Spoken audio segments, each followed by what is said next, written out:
अब मुझे मौका जाने नहीं देना है लाइफ में।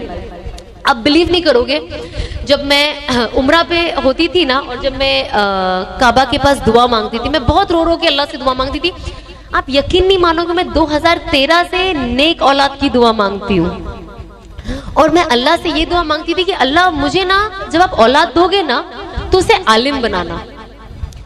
आज जब मैं सोचती हूँ, हम कहते हैं ना, इसीलिए अल्लाह से कभी भी डिसअपॉइंट मत होना कि यार मैं इतने टाइम से दुआ मांग रही हूँ, मेरी दुआ बात करेंगे प्लीज कि कि अल्लाह से हम कहते ना, मैं 10 साल से, बहुत लोग होते ना कहते हम औलाद मांग रहे, 10 साल से मांग रहे, अभी तक नहीं हुआ। अरे मैं अल्लाह से कब से काम के लिए मांग रही हूँ। मैं कहती हूँ बिल्कुल नाराज, मतलब जब मैं 2013 में हलाल मांग सकती हूँ, नेक शौहर मांग सकती हूँ, आलिम मांग सकती, मेरी चॉइसेस भी आप देखिए ना। बच्चा जो, हस्बैंड तो मिला नहीं है, बच्चा भी आलिम चाहिए मुझे। मैं इतना सब 2013 में मांग रही हूँ, मुझे अल्लाह ने दिया ना 2020 में।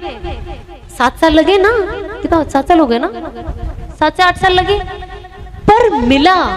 तो जब आप अल्लाह से अच्छा गुमान रखते हो, यकीन रखते हो, और दुआ, अगर मैं किसी नॉर्मल इंसान को बोलती ना कि मैं ये दुआ मांग रही हूँ, तो सामने वाला सोचता है पागल हो गई है, इसको देखो ये नाच गाना करती है, इसे कौन नेक लड़का देगा, वो भी हाफिज कुरान, कौन इसके बच्चे कैसे आलिम हो गए, ये तो गाना सुनते रहती है, डांस करते रहती, कहाँ से हो गए। पर आज अल्लाह ने उसको हस्बैंड दे के पॉसिबिलिटी दे दिया कि इंशाअल्लाह अल्लाह ने चाहा तो मेरे बच्चे आलिम बनेंगे, क्यों नहीं बनेंगे, इंशाअल्लाह। प्लीज इंशाअल्लाह आमीन सब जो है सब बोल दीजिए मेरे लिए। तो एक अंदर ना एक पॉजिटिविटी आती है। मैंने अपनी लाइफ में इतनी चीजें चेंज होते हुए देखी है, मतलब कहते हैं ना मैजिक, वो मैंने देखा है, और आई एम श्योर आप सबके लाइफ में होता होगा। हम सब ना सिर्फ उसको नोटिस करना भूल जाते हैं कभी कभी कि अरे हाँ हमने तो ये मांगा था, हमने तो ये सोचा था, आज वो जाके हुआ है। तो लाइफ में ना कुछ भी पॉसिबल है, कुछ भी। आप ये ना सोचे कि मैं कम हूँ, मैं कैसे करूंगी, कोई और हमसे बेहतर है, या मैं यहाँ पहुंच पाऊंगी या नहीं। और कोई होता ना, कहते यार, मेरे बहुत लोगों को मिली, मेरे फ्रेंड्स लोग कुछ जो है, अरे हम तो इतने गुनाहगार है, अब हमको तो अल्लाह माफी नहीं देगा, अल्लाह तो हमको माफी नहीं देगा। ऐसी चीजें हमको कोशिश करना है कि हम उन लोगों को मोटिवेट करें कि ऐसा कुछ नहीं है, अल्लाह तो किसी से भी काम ले सकता है, अल्लाह को किसी की जरूरत नहीं है। अल्लाह को कोई नाम की जरूरत नहीं है, अल्लाह किसी को भी इज्जत और नाम देकर उससे दीन का काम ले सकता है। किसने सोचा था अल्लाह आज मेरे से दीन का काम लेगा? मैं खुद नहीं सोच सकती। मैं तो आज भी कभी कभी अपने आप को आईने में देखती हूँ, मैं फिर अपने आप से बात करती हूँ, लेकिन पॉजिटिवली, कि अल्लाह आपने मेरे से ये काम ले लिया। मतलब मैं तो कोई लायक ही नहीं थी, और लोगों की नजर में भी नालायक थी, लेकिन आपने मेरे अंदर वो वैल्यू, आपने मुझे वो वैल्यू दिया, आपने मुझे इस लाइफ का कोई मीनिंग दिया, और मुझे लोगों तक पहुंचने का जरिया बनाया। तो अल्लाह कुछ भी कर सकता है। मैं हमेशा कहती हूँ कि अल्लाह अगर मुझ जैसे नाचने गाने वाले के साथ काम ले सकता है तो किसी से भी ले सकता है। अगर लोग अब नहीं समझे मुझे देखकर तो कभी नहीं समझ पाएंगे। तो हमें कोशिश करना चाहिए कि हम सबसे पहली बात है लोगों के लिए अच्छा गुमान रखें, क्योंकि कहते हैं ना पैसे से ज्यादा जो ज्यादा टफ वाला और जो सबसे गंदा वाला जो तकब्बुर होता है ना, वो दीन का होता है।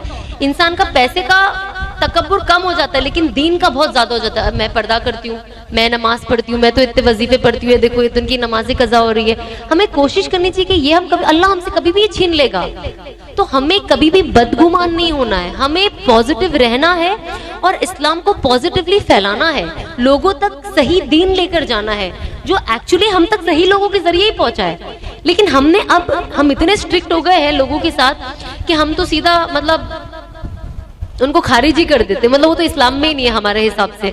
तो हमें कोशिश करना है कि हम लोगों को जो असल साइड है ना दीन का, मोहब्बत का, और अगर हम चाहते कि अल्लाह हमारे गुनाहों को माफ करे तो हमें भी माफ करने वाला बनना जरूरी है। अगर हम लोगों को माफ करेंगे तो अल्लाह हमारे गुनाहों को माफ करेगा।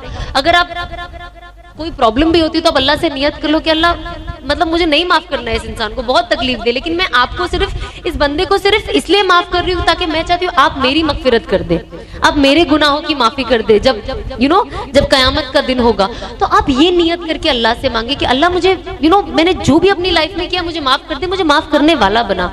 हम कोशिश करें कि हम सच बोले। कहते हैं ना कि ये एक मुसलमान की सबसे अच्छी पहचान है। जब किसी सहाबाओं ने, जो मैंने सुना है उलमाओं से, कि किसी सहाबा ने जब सल्लल्लाहु अलैहि वसल्लम से पूछा कि क्या मुसलमान डरपोक हो सकते हैं, तो उन्होंने कहा हाँ हो सकते हैं।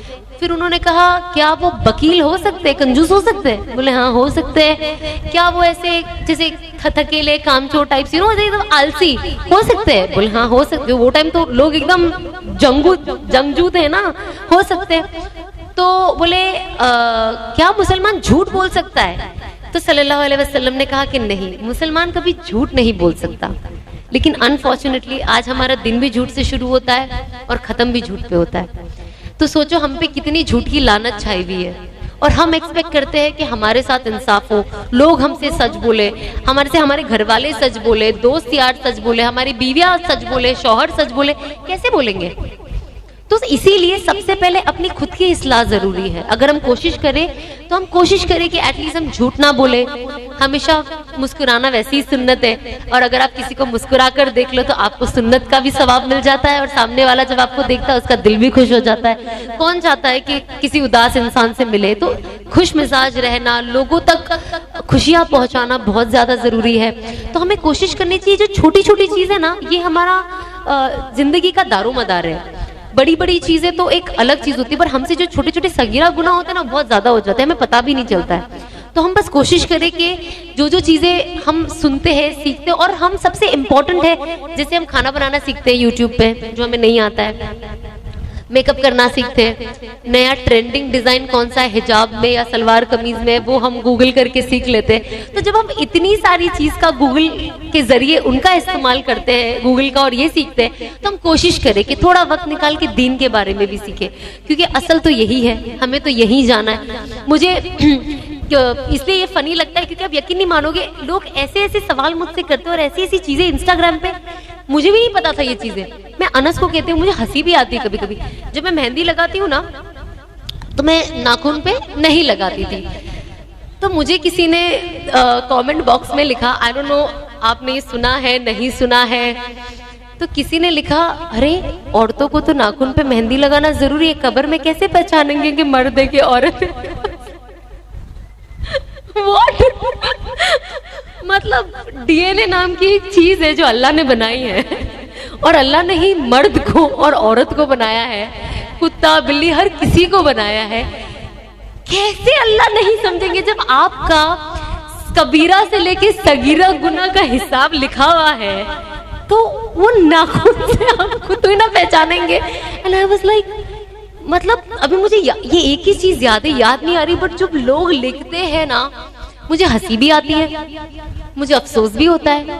मैंने कहा जब ये नॉलेज इनके पास, ऐसी रॉकेट वाली नॉलेज है, इनसे बात करना पड़ेगा कि ऐसी रॉकेट वाली और कौन कौन सी इनके पास नॉलेज है जिससे सामने वाले का दिल दहल जाए पढ़ने के बाद।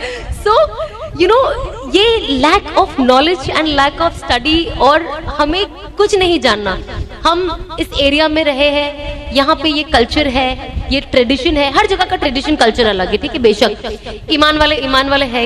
एग्जाम्पल, हम गुजरात में है तो हमारे यहाँ शादी होती है ना, तो ये होता है। हम बम्बई वाले, हमारे ये होता है। हम अगर सऊदी में, हमारा ये होता है। वो चक्कर में ना सब इतना खिचड़ी हो गया है कि असल जो पकड़ के रखना है ना, लोग वो भूल चुके हैं।